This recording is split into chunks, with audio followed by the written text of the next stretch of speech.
And let's get rolling. Okay, so you should be able to see my screen. This is a survey that I sent out a long time ago. We were quizzing other schools to ask them basically collect data on their one-to-one programs, what people were using. This one is you can do multiple choice, you can do check boxes, so you can collect multiple answers. This one is more about collecting data. So if you need to collect a lot of data from a lot of people, a form is an easy way to do it. A lot of you are familiar with forms when Mr. Tresnick sends out, for example, a lunch form, or we do other surveys of the staff. The nice thing about forms is you start collecting your surveys into one place, and you have a spreadsheet icon. What happens with forms is it automatically dumps everything into a spreadsheet, so you never lose anything. The shrink this so I can see. The Excel spreadsheet, once you have that, you can start doing other things with all of that data, including running a lot of add-ons on it, which is kind of beyond what we're doing right now. But once you have your spreadsheet, that gives you an easy way to dump that data into other places. You can review the responses individually though, or you can see a summary. So if you're trying to get, the quantity data, you've got percentages, you've got numbers, bar graphs, charts, everything you need. Yes, no pie charts. So you can quickly get a lot of information at a glance. If you need individual responses though, so let's say we are talking about a quiz or other kind of homework assessment, you can look at each question and see how they were answered, or you can look at the individual responses. Now, in this case, I did not ask for who was responding. I was just trying to get an idea of data. But if I were collecting email addresses and names, they would appear right here. So I'd be able to see who responded. And I can just scroll through the responses as needed. I can also delete individual responses. So if somebody does a test for me, I want to see how the form turns out, I can just delete that response right off the bat. I can also print the forms or print individual responses. So I've got options to do that as well. And when I say print, understand we're talking in this case too about being able to save it to a PDF. If I wanted to generate a form that I needed to hand into somebody, I could hit form, save it as a PDF, email it to them without giving access to all of my responses. It will dump these files right in your Google Drive. That makes it easy to collect and keep it in one place. So let's jump into creating a new one. I've created a form session that I can create a file. So I'm going to go to New, and I'm going to drop down into Google Sheets. Actually, I'm going to go to More. They moved it. I forgot. And there's a Google form right there. So I hit Form. It's going to warn me that it's in a shared folder. I don't care. And here I am. At this point, I'm going to unmute Jake as well. That way, if Jake wants to chime in, he can do so. And Jake, you're unmuted, whatever you need. Good morning, y'all.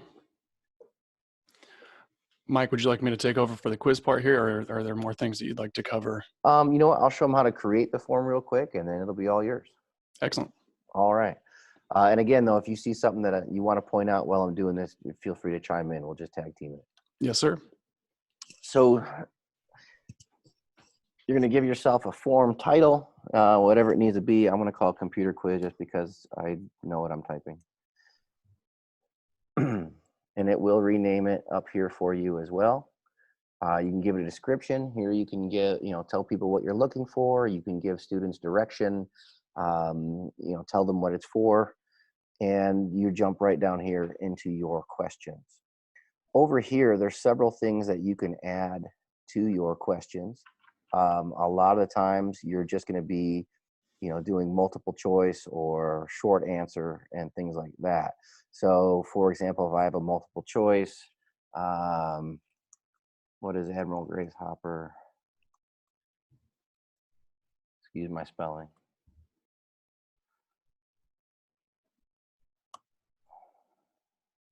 I'll get it right. There we go. I'm sure you English teachers are cringing. So let's see here.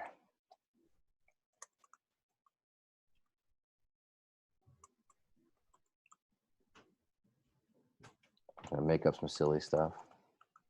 So you basically fill out your answers. There's their checkbox for multiple choice. You can change the type of question you want. So if I want to ask them a short answer, they can type in right there. If I need a longer answer, I've got a paragraph. But this is the simple, basic version. It will always give you this option and suggestions down here, like add other. If you want true, false, it will sometimes fill that in for you. And you have some flexibility on how you want your responses to look. You can decide whether it's a required question. So, if I'm just taking data and there's things they don't need to respond to, I can leave this unchecked. If I'm doing a quiz or homework, I'm probably going to make every single question required. You can put things out into sections. I don't know that we'll worry about that today. We'll see how long it takes Jake and I to get through some of these other things. But if there's a conditional response, if they answer yes to a question, you need to answer a different set of questions. For example, you could do that. Or if there's 3 or 4 different things and then suddenly the rest of it's not relevant, you can jump past those questions. When I'm ready to add a new question, I'm just going to hit this plus sign. And again, I can choose my format. So now I've got checkboxes, drop-down menus. I can make them upload a file. Jake, have you done that at all? Yes, we use this for our recording project for music and high school choir, and they needed to upload a song file or a digital instrument file, and it works quite nicely. Perfect. I was hoping it pretty much takes any format, just like Google Classroom would. This would be more of your, scales of things. I haven't played with a lot of these. You can set up grids, multiple choice grids, all sorts of responses here. You just decide what you want to collect. All right. Once I have a few questions up here, I can reorder them all I need to. You see these 6 little dots. Now I have a cross. I can drag and drop my order that I want them to be. I can add more. I can insert titles and descriptions to break up sections. I can insert pictures. I can insert videos. For example, it'll probably be a YouTube video in this case, but if I know the address, I can punch it in here, or I can do an actual YouTube search.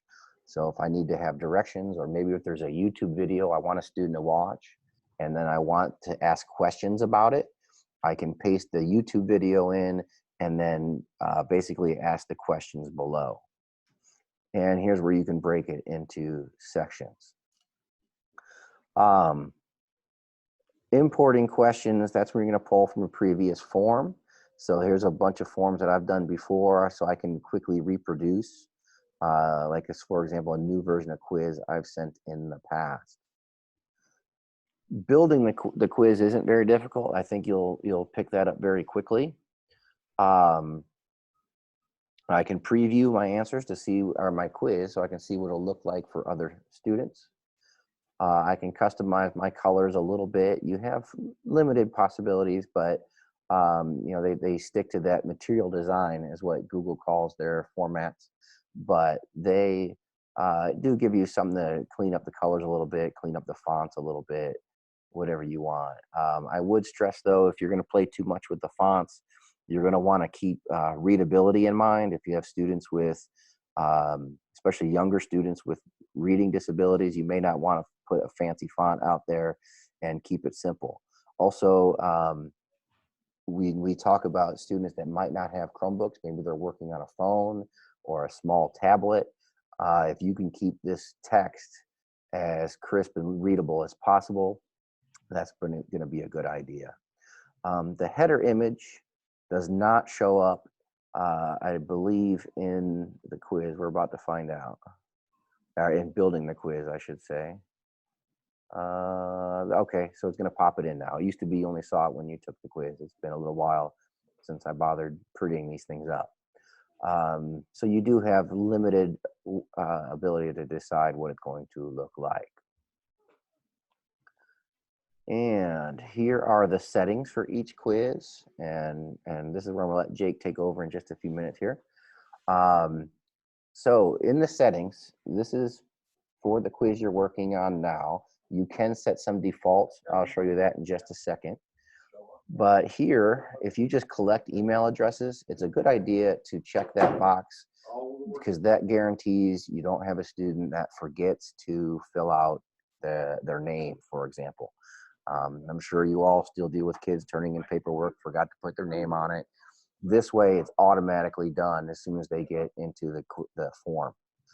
Response receipts, that's just if you want to confirm that they, like have them confirm they filled it out. That's up to you. You can decide only if they request it or do they always get it.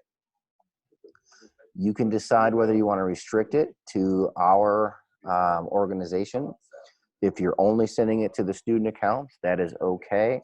If you find you have some students who maybe mom or dad are trying to do the quiz for them and they keep trying to respond through Gmail or a Yahoo account, you can uncheck this in a pinch. For now, I'd recommend though, leave it checked just to keep things simple and making sure you don't have any conflicts.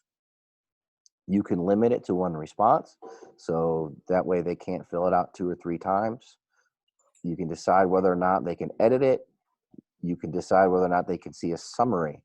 I would not turn this on for any kind of formal homework or assessment, obviously, but if you're just collecting data and if you are just maybe trying to take a poll or something like that, there's nothing wrong with letting them see that summary.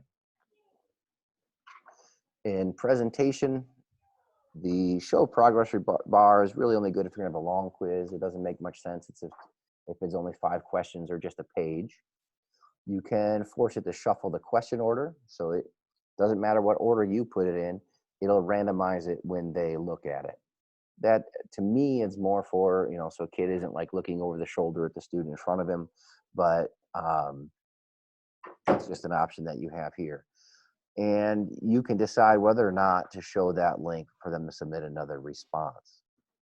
I do like to put some kind of a confirmation message. Thank you for sending your quiz. Your quiz has been submitted. Doesn't matter what you really put here.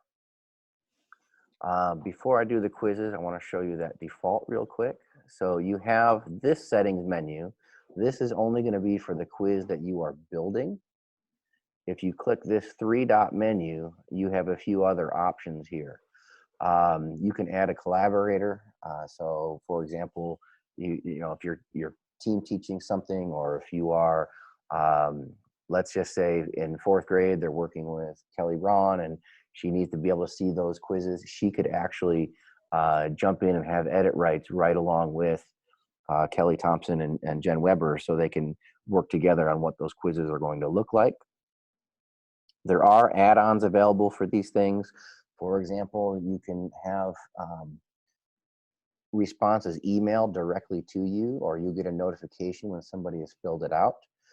There's some add-ons that we can recommend at another time. And then there's some preferences. These are just kind of shortcuts where you can make it a default to collect all email addresses, so you don't have to remember it every single time. You can automatically make all the questions required, so you don't have to think about checking that tick box. And you can set a default point value. If all your quizzes are going to be worth 10 or 100 points, whatever, you can set that default. And at this point, Jake, I think it is ready for you to take over. I see some questions rolling in, but Awesome. we can address those towards the end. Okay. All right, Jake, let's see if we can't get you up here. I'll get my screen share up. And it'll be the Jake Behrens, not the JB Mac screen, please, Mike. Got it. I'm not showing your sharing video on that one. It says you cannot start screen share while other participant is sharing. All right, I will hit stop share. All right, go ahead. I'll share my screen. Perfect. Awesome. Good morning, all. It's Jake again. And, I don't have my webcam enabled, so you don't get to see my handsome face, but hopefully my voice is sounding okay.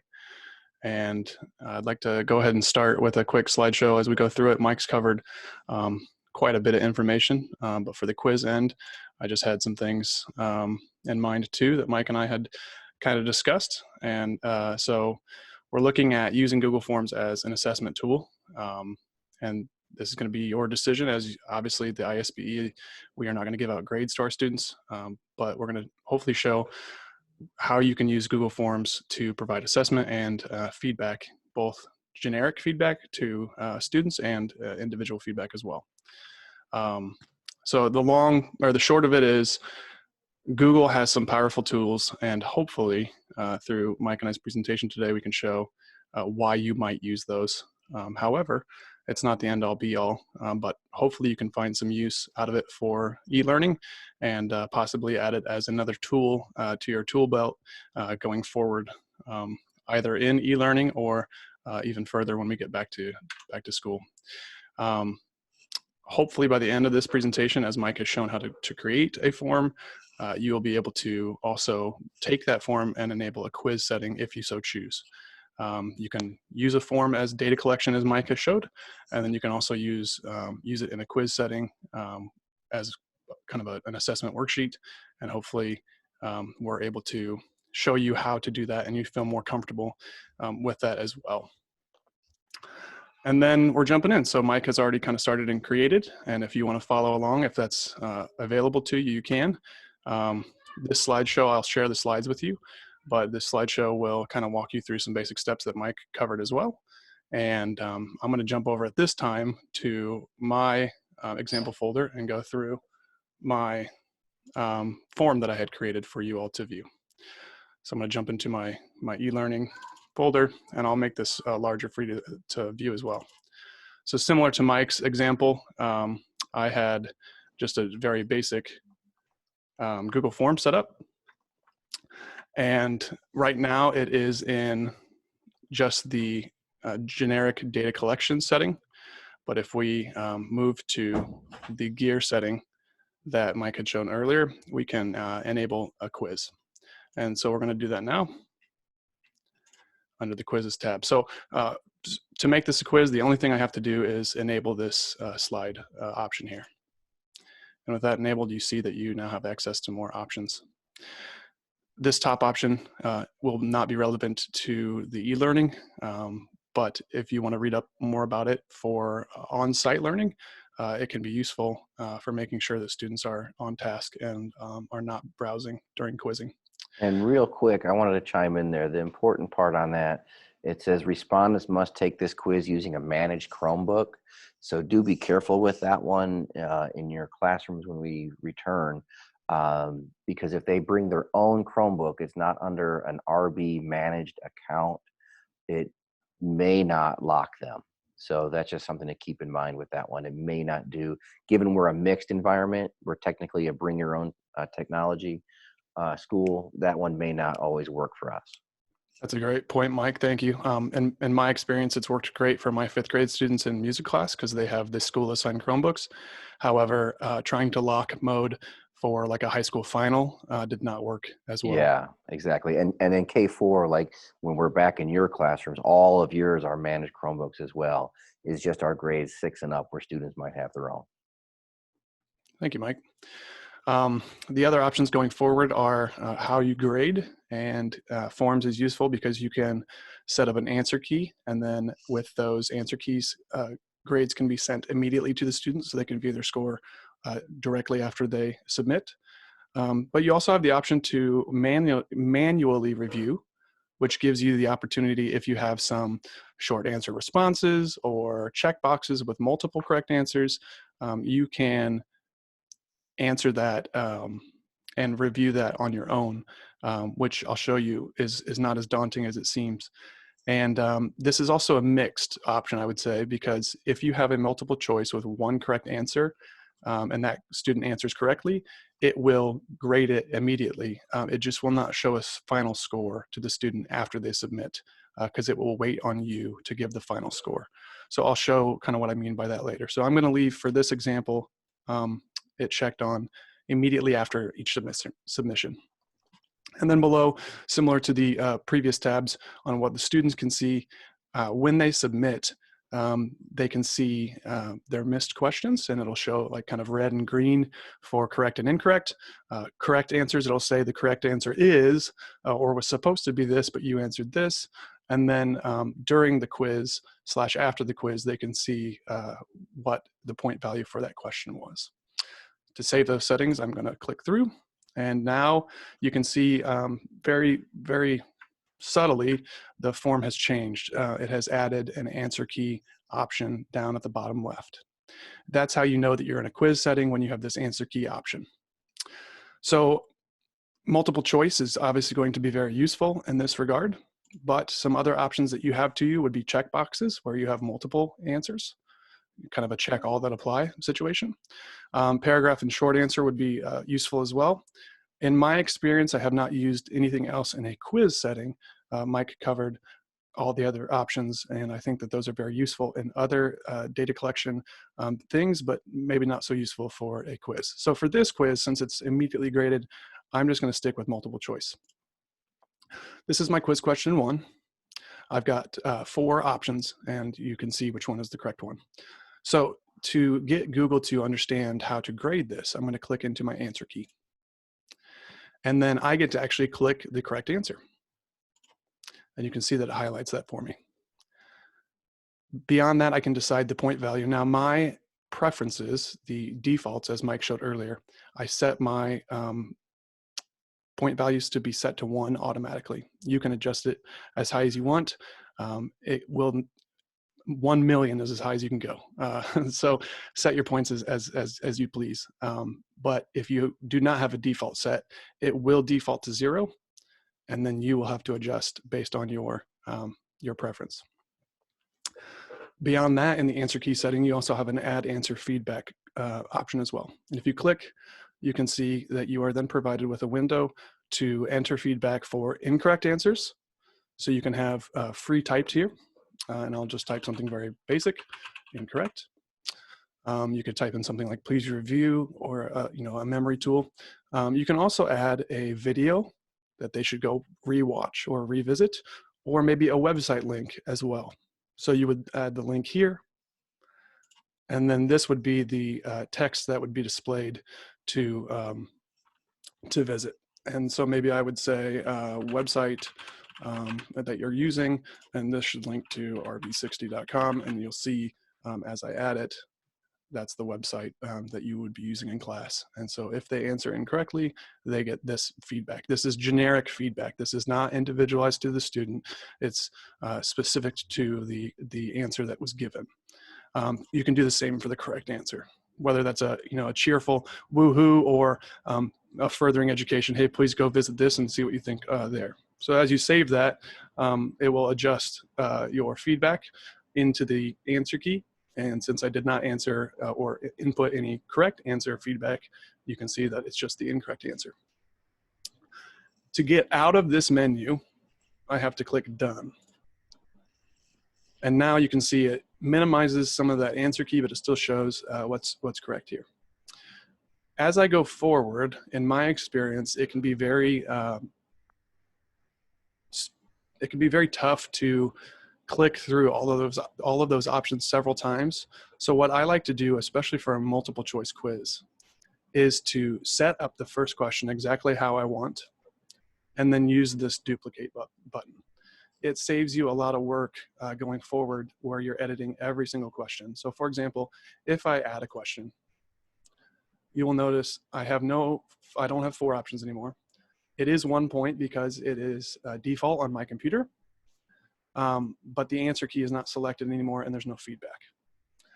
So what I would usually do is set this first question exactly how I want it, and then I would duplicate and adjust from there. So the things that I like to enable are shuffle option order. That way, as I duplicate, I always keep my correct answer in 1 in the first slot, and Google takes care of shuffling those options. So that way, it's easy for me to go through each next question, type in the correct answer in the top slot, provide secondary options in the other slots, and then I trust Google to shuffle. And that way the answer key is always correct on that top slot. So I usually have that enabled.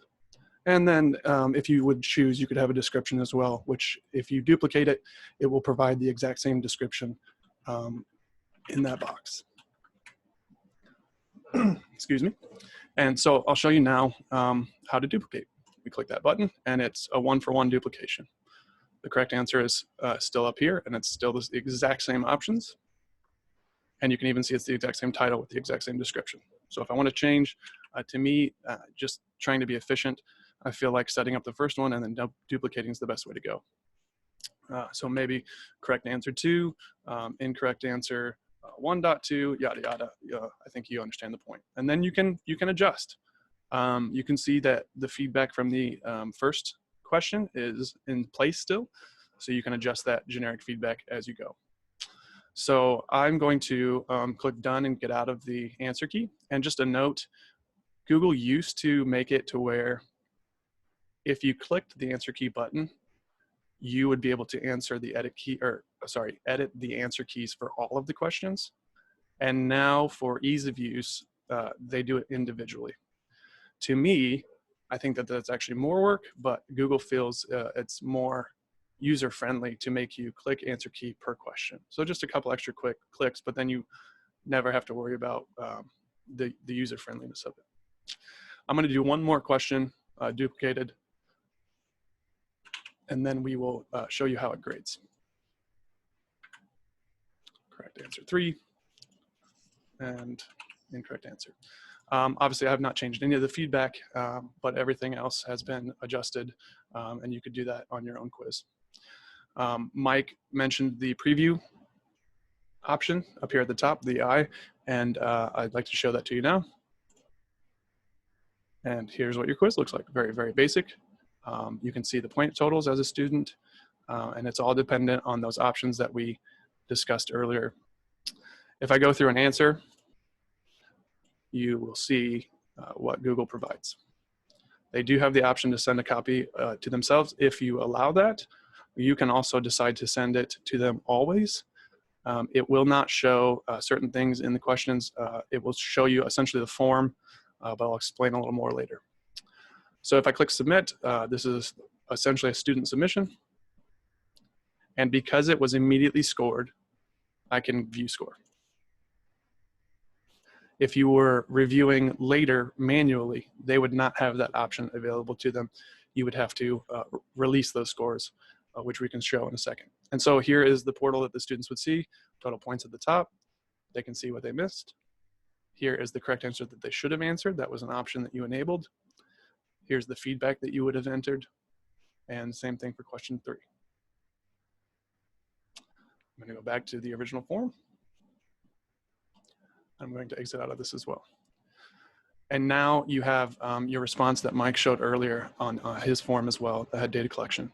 You can see here that on the quiz setting, it provides some just basic options of, hey, maybe look at this. A lot of kids are missing this. Score tab shows my email when I entered it. And it says the score was already released because it was immediately graded.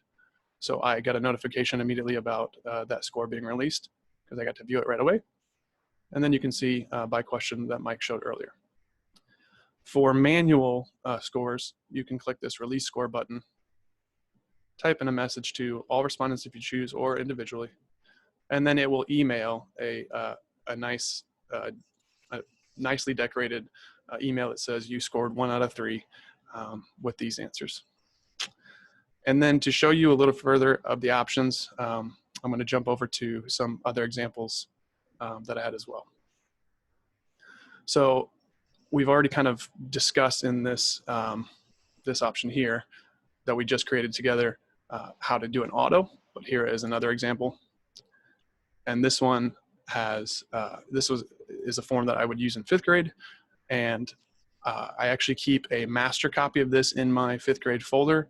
And then every successive year, I just create a copy for the year.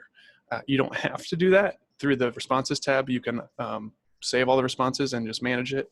For my own sake, I essentially treat it like a physical worksheet where I have a master worksheet and then I just make copies by the year.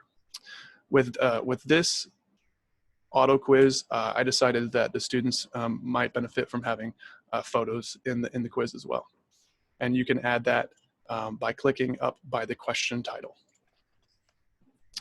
A new feature that they've added, which is pretty cool, is Google image search that you can add in those Google images by just searching and browsing. The one trick there is that if that picture is ever not hosted on a website, then you will have to kind of find a new one. And then in this photo option as well, you can have some different options to provide for your students, as well as resizing. So this is one that I use for 5th grade. It is auto-graded, and I have every question required. I have all the points scored through the answer key like we did, and it tells the students exactly what they got right and what they got wrong. To show some other options, and this will be the final one on my end, would be manual grading and releasing of scores. And then this also provides individual feedback as well. So this is a manual e-learning example quiz. I have a multiple choice question, which is pretty straightforward and can be automatically graded. A checkbox question, which has multiple correct answers. Short answer, which would have one correct answer, but with short answer text, you're never sure how the students are going to type. And so it's typically can be best to manually review afterwards. Scott Whitman and I have used this as a form for, not this exact form, I apologize. We have used this short answer text and manual grading as a way to handle our music theory final, where we had some multiple choice, and then in a separate section we had short answer, and the multiple choice was graded immediately, and then Scott and I would go and review for each student the individual answer. And that just helps to not have to worry about them typing out exactly all capital letters and correct punctuation, the options. And then here is another multiple choice, but showing a feature that you can add pictures to individual options of those. And so it's similar to the option above, where you would click the photo icon, and I'll try to show that to you. So on the option, you would be able to click add an image. And for those map images, I just went to Google and typed in maps. You can Google just about anything. No, I don't want to Google coronavirus. We know enough about that already. But you can add a file from your computer. You can take a picture somewhere else that you found.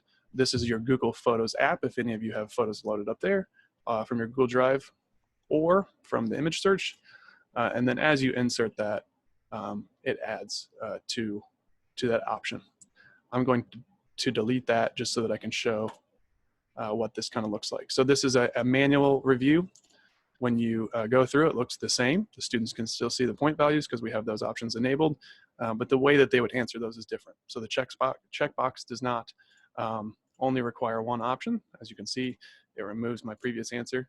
Checkboxes, you could click all of them, and so it's up to them to decide those answers. And then as they type, you'll get to see that you can grade this individually based on how they answer. And then the pictures here, I really like this especially for my end on music, for note identification or working on a staff. Just having something visual there as an option, or even score study for me on my end is very helpful. So it's fun for me to kind of play around with that.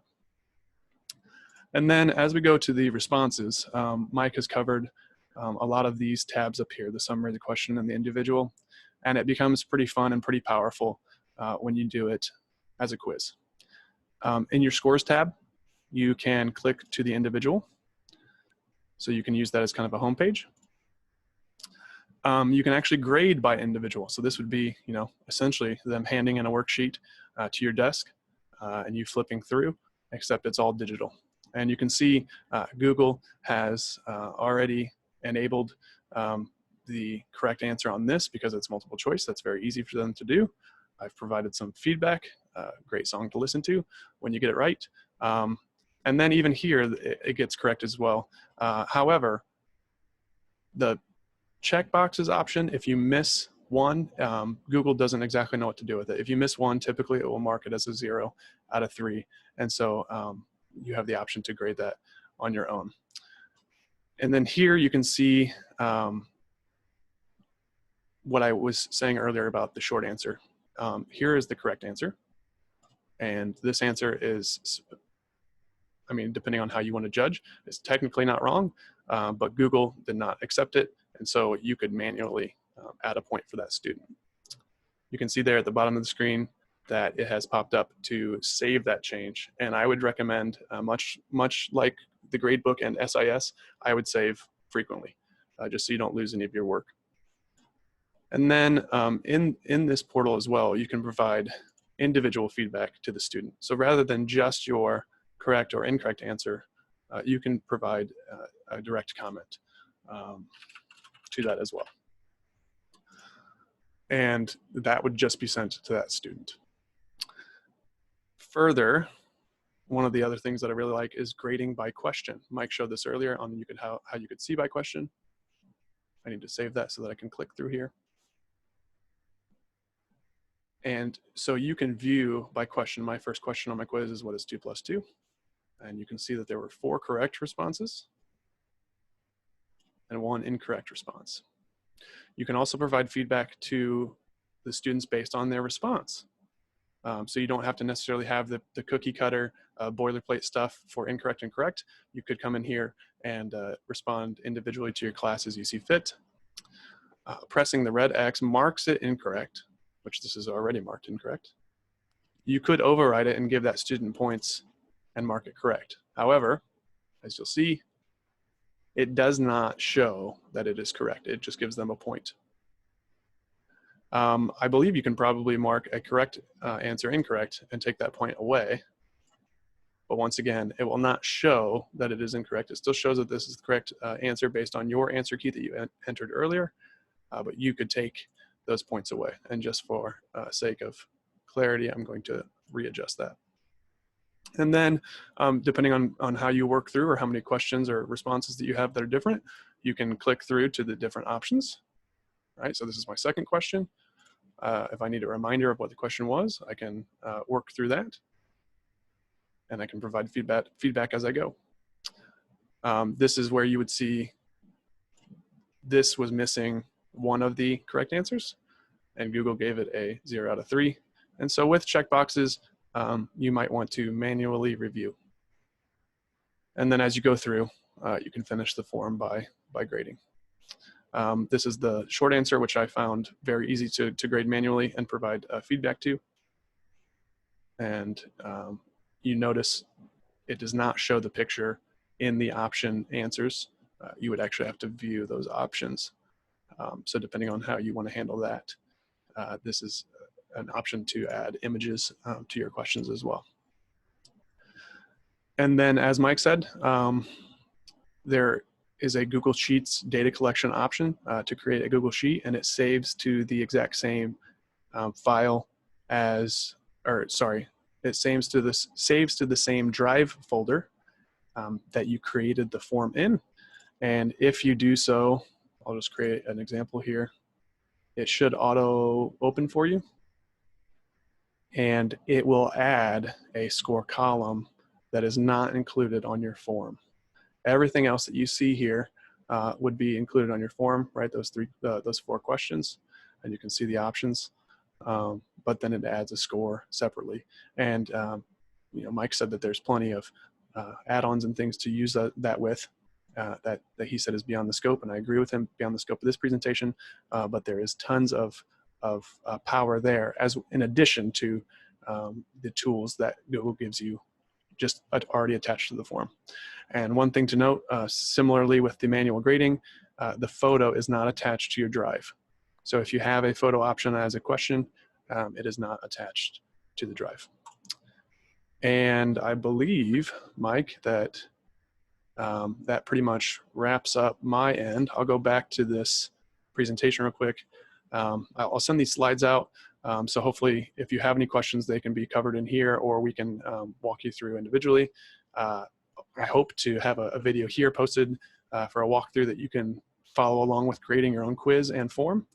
And then the rest of the presentation goes through some things that we covered today, some things that might be useful for you to remember, and some things just to watch out for. And so hopefully this is useful to you as you go. I apologize for speeding through those slides, but I just feel like we covered that. And since we're sending this out later, or I'll send this out later, you'll have this available to you to browse on your own time as you see fit.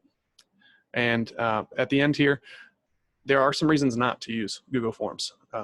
It is not, especially in quiz mode, it is not always the most efficient. And so I feel like if you're just asking one single question to the students, maybe look at using Google Classroom. They have a short answer / paragraph option built into their assignments where you can assign a question. And that is much easier and allows the students to respond to each other on Google Classroom. And it's easier for you to grade as well, rather than taking them to an external form for you to respond to. Similarly, with an exit ticket, if you're doing a short answer or a multiple choice exit ticket, I think you can hear my sons there having fun. You can do the same thing with the question assignment on Google Classroom, because the collection of that and the simplicity for the students is much easier, rather than, again, going to an external tab for a form that you had to create.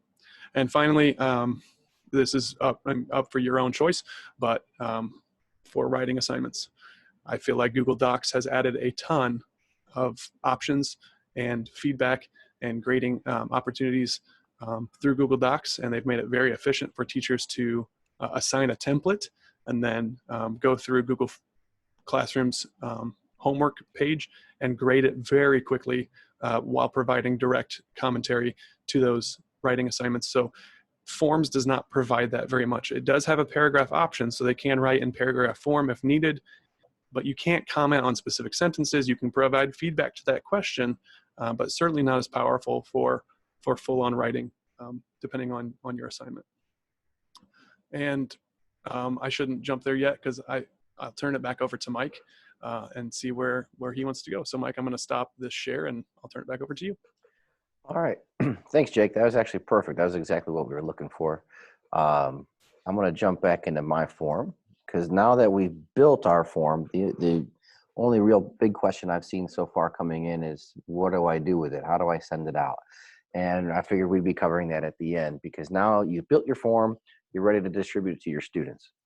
That's where the send button comes in, and it doesn't immediately push it out. Basically, you're saying, I'm ready to share this with my students.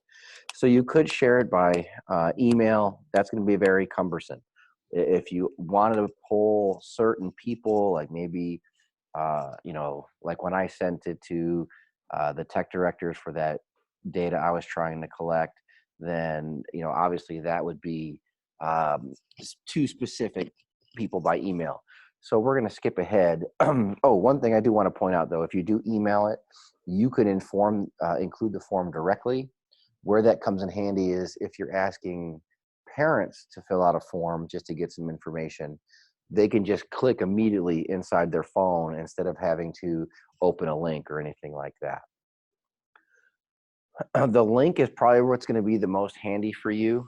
All you have to do is copy this link. You can drop it anywhere. You can put it on a web page. You can drop it into your Google Classroom. For example, you could do it as an announcement or an assignment with this link. But wherever you can paste a link, get those links to your students, that is what you are probably going to want to do. Shortening the URL just makes this a little bit friendlier and easier to paste into places. So I normally hit shorten, and then all I have to do is hit the copy button, and it's in my clipboard. So then when I open up a document, all I have to do is paste it in.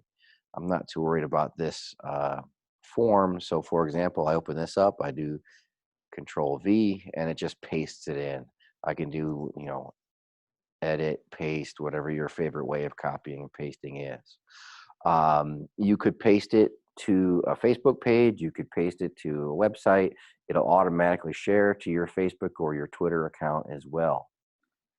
This one's a little more advanced. This is the embed options. If you do have a website, you can embed a form and make it appear right inside a web page. I don't know that anybody in our lower grades would be doing that. I know, for example, Mr. Werns maintains a Google Sites page. He would be able to use this code, I believe, to paste it right into a form right into his page. And I'm sure Google Sites has ways of importing this anyway.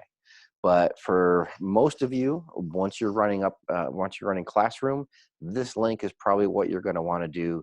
Copy that, paste it in, and it will get to your students and those parents.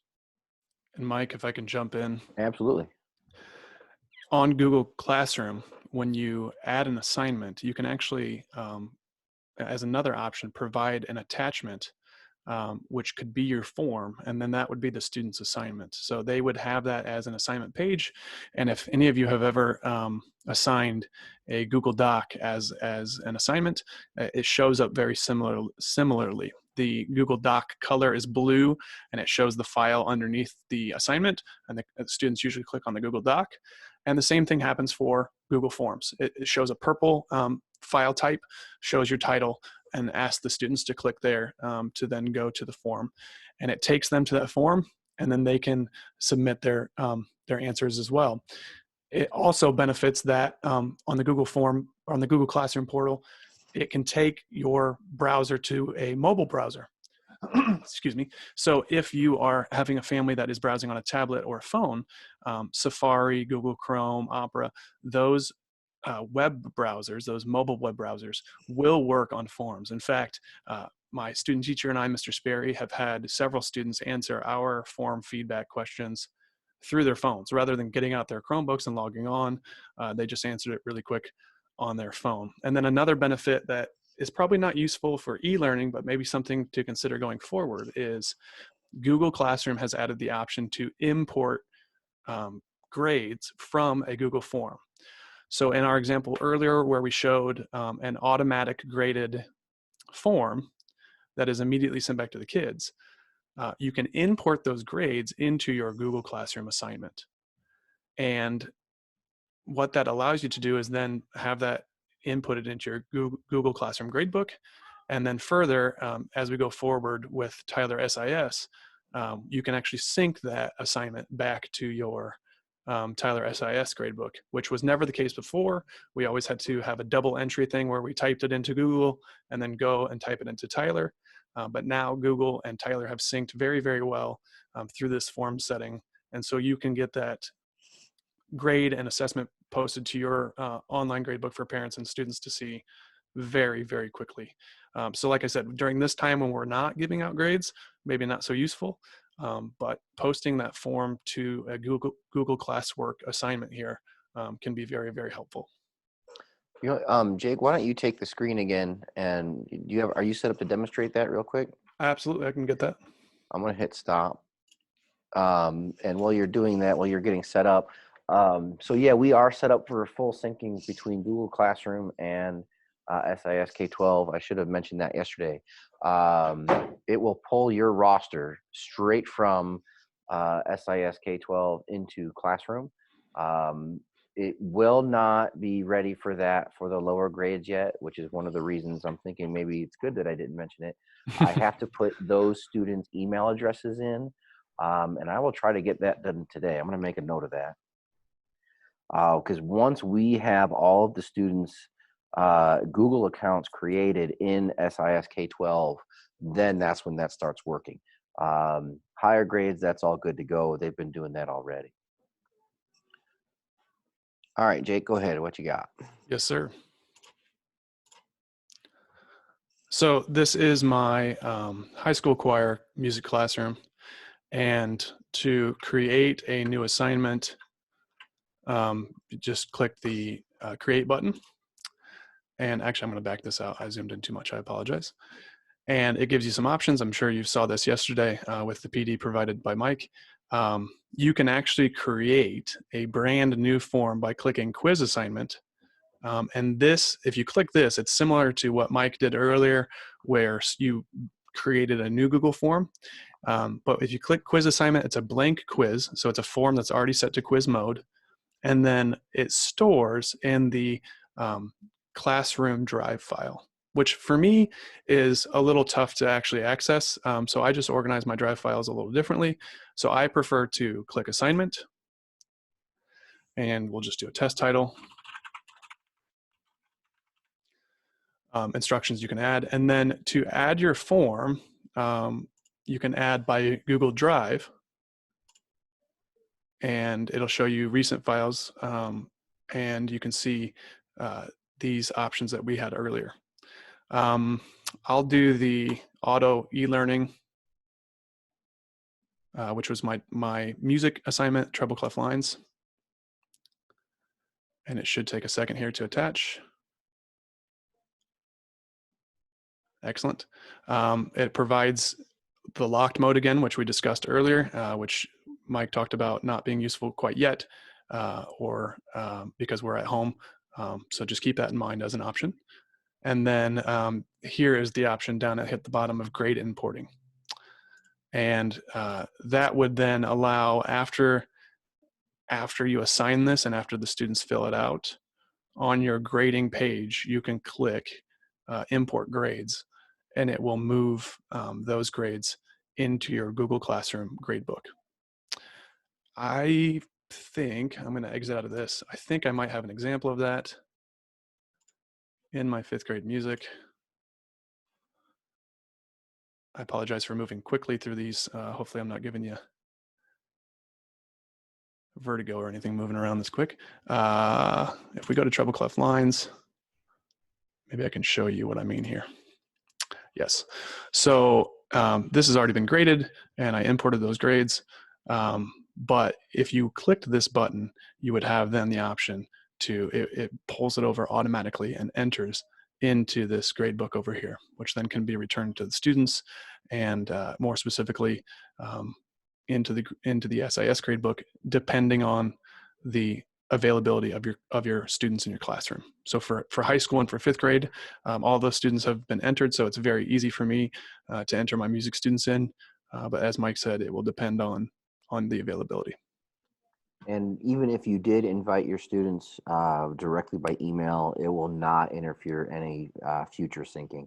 As long as those email addresses match up, you're going to be in good shape. So if you've already done the invites, anything like that, that won't slow anything down. I forgot to mention too, Mike, that the import grade works with corrections too. So, since we're not giving grades, maybe you choose not to do this at this time, but going forward, if somebody corrects their answer or submits late, you can import that as well. And then Mike, I'll stop sharing here and send it back to you. All right, and I think that about covers it, which puts us right at an hour, which is what we were shooting for. If anybody else has any other questions, go ahead and type them in, chat them to us, and we will get them answered. Or just review, make sure I didn't miss anything. Got a couple of chats going.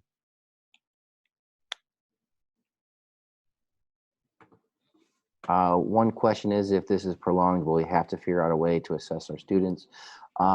We just don't have direction on that. It depends how long, the state declares this act of God day. Do they decide, hey, we're going to start taking grades now after all? We just don't have those answers yet. But I do know that the administrators are constantly listening to the direction and the feedback from the ISBE before any call is made on that. So the direction is still, do not take grades at this time until you get different direction from the administrators.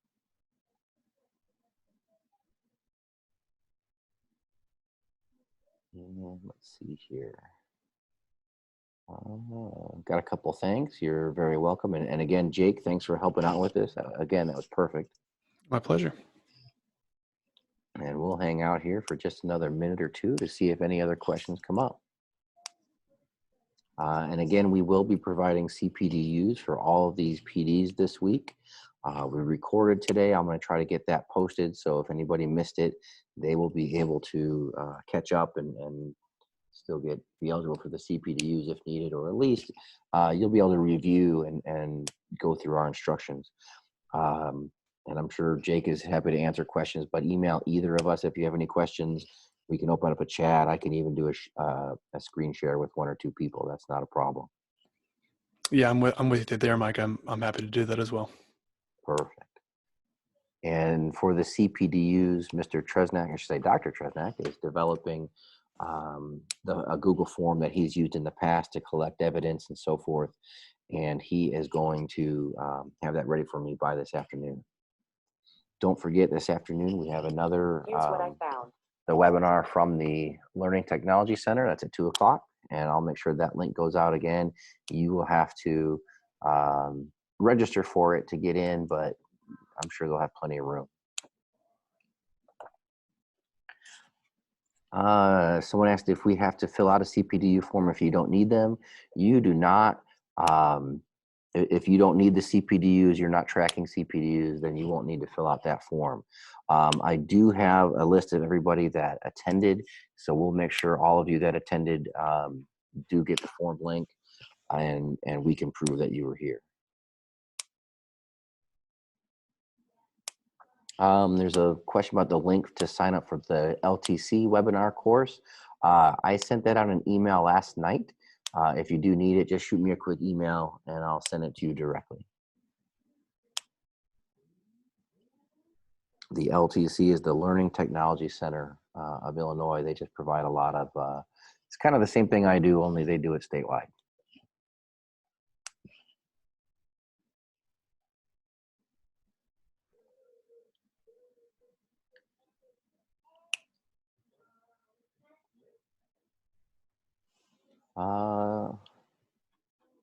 Jake, Mr. Fellner is sending you an example form he did for an assignment that corresponds with a worksheet he already made.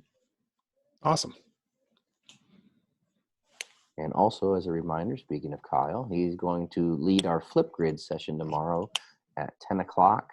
I think that could be a very handy tool for a lot of you, also in the, especially in K-8, but it works everywhere else. And you can do some interactive video with your students. It's especially helpful if you need to hear your students, for example, speech, reading, comprehension. It's a great way to get that verbal feedback.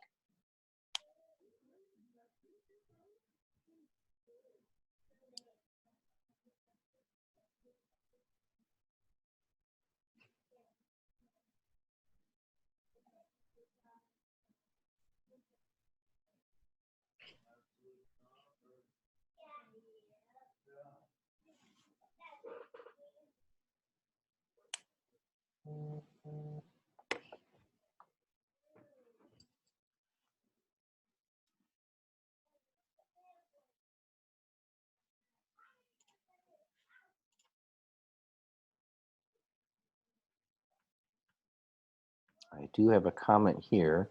Importing grades from Google Classroom to SIS doesn't work when you have a single classroom for multiple sections. That's a very good point to keep in mind for high school. That may also be a problem for SOURs. You might want to do some testing. So, and thanks, Jared, for that feedback. So your sections are going to, and your classroom subjects, in the case of SOURs, are going to have to match up with your classrooms. So you would need multiple classrooms for that syncing to occur. So that makes me wonder if those syncing may not do a lot of good for you after all, unless you have a classroom per subject. My gut, listen, hearing that now makes me think that maybe jumping into that right now may not be a good idea, and continue on your current course. But once we are back to a more complete plan in future school years, that would be a time to look at that syncing then, because then you have a better idea of how classroom works and how you could break up your subjects versus your Google Classroom sections.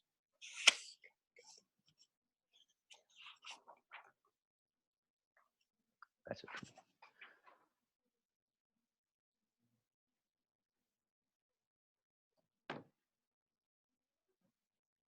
And we'll just wait one more minute, then I'll turn off the recording and shut us down. Thank you all for attending. I appreciate it. And I do have Friday's sessions just about lined up. One of them is going to be on reaching every learner. So we can talk about strategies where students don't have a device, or maybe they don't have a Chromebook. The good news is we're still getting very few responders saying they don't have those resources. So I think we're going to be in good shape. Should point out too, by staying within Google Classroom and Forms, or simple apps like Seesaw, Flipgrid, as much as possible, where they're available on multiple devices in the same format, it's going to save us a lot of time.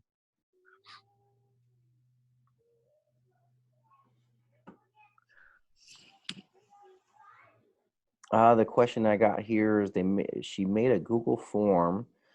Let's see if I can understand. Do I have to make a copy for each student? So if it is going to be a Google form, you will not have to create a copy for each student. Definitely share your classroom with me, and I can double check. That's not a problem. But the beauty of a form is you just have to put the link out there. You don't have to give them a copy. Once they open the form, that does all the work for you.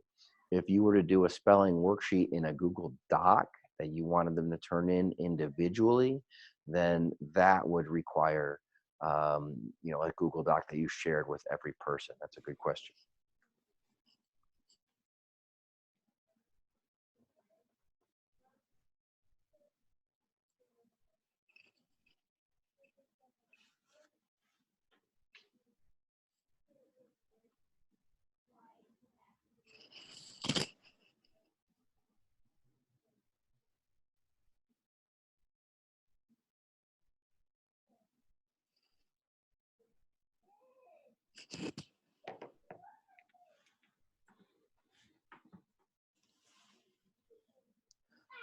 Or waiting, I've seen some posts on Facebook joking about what their kids are up to when they're trying to do e-learn or home learning, parents doing home learning.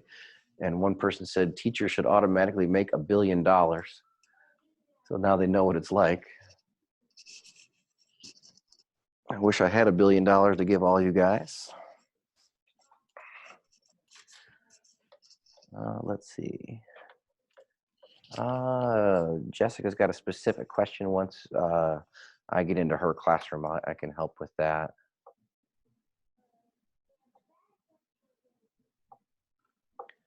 And I think that about covers it. All right, I'm going to go ahead and end it here. Again, feel free to email me or Jake if you have any questions. And we can set up a chat or screen sharing again to help you out as well. Do invite me into your classrooms if you need help with that. I can take a look directly. I'm going to go ahead and hit end. But Jake, thanks again. Anything to wrap up with? Nothing to add. Thank you all. Thanks, Mike. All right. Thanks, everybody, and have a great day.